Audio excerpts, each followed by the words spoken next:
ఈ రోజే డౌన్లోడ్ చేయండి. మీ ఫేవరెట్ షోస్ చూడండి. నన్నే ఊర్ర వాచ్మెన్ అని పిలుస్తాడారు.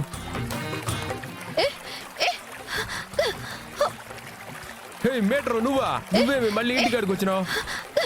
రోడ్డు మీద చేసే గొడవ చాలదా నీకు?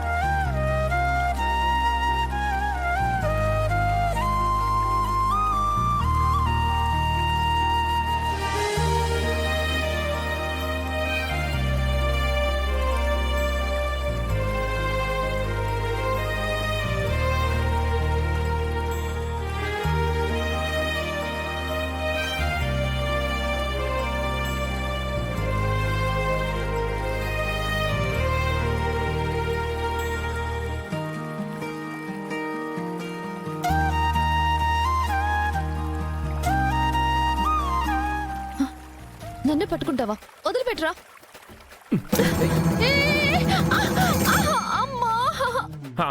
అబ్బో, తాగుబోచ్చచ్చినోడా.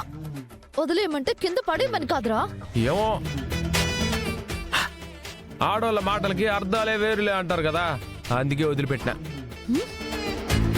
తాగుబోచ్చచ్చినోడా, రాత్రిలో అనుకుంటే పగలు కూడా తాగి సచ్చావా? ఇదిగో మీటరు, తాగుబోతు అని ఊరికే మాట్లాడమాక. ఎప్పుడో సాయంకాలం పూట తాగుతావా అంటే పొద్దునే తాగుతావా ఏంది? ఇంటికి రాగానే ఈ దరిద్ర మొహాన్ని చూడాల్సి వచ్చింది చూడు. అవును పాపం, నీ మొహం చందమా మాదిరి ఎలిగిపోతాండది. కిందకి మసి పూసినట్టుండవు. నువ్వు కూడా మాట్లాడుతాండవా?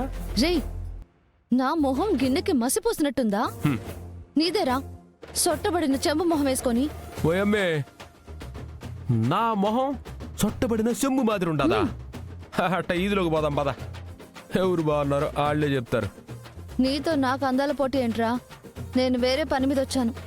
పని మీద వస్తే నేరుగా ఇంట్లోకి పోవాలా? నన్నెందుకు గెలుక్కుంటావు నువ్వు? నిన్నెవరు గెలికారా? నా కర్మ కొద్దీ నువ్వు వాచ్మెన్ అనుకుని పిలిచాను. ఓయమ్మే, అంటే ఏంది నీకు? నేను తాగుబోతులా కనిపిస్తాడానా? వాచ్మెన్ లా కనిపిస్తాడానా? మనిషిలా మాత్రం కనిపించనా? నిన్నెవర్రా మనిషి అనేది? తాగటం, తిరగటం, గొడవలు పడటం, యాక్సిడెంట్లు చేసి ప్రాణాలు తీయటం, ఇదేగా నీ పని. ఓమే, ఊరుకుంటున్నాను కదా, నీ ఇష్టం వచ్చినట్టు మాట్లాడమాక. మాట్లాడితే ఏం చేస్తావురా? ఏం చేస్తావు? ఏం చేస్తావు? ఏం చేస్తావు? చెట్లకు నీళ్లు కొట్టుకుంటాం. ఇంట్లో పులుండదు కదా, లేకపోతే చెప్పేవాడు నీ సంగతే. ఏంట్రా నువ్వు చెప్పేది? ఏం నువ్వు చెప్పేది? పద రా. ఇడిచిపెట్టు. ఆయన నీతో మాట్లాడడానికి నేను ఇక్కడికి రాలేదు. మా అక్క లైఫ్ కి సంబంధించి ముఖ్యమైన విషయం మాట్లాడడానికి వచ్చా.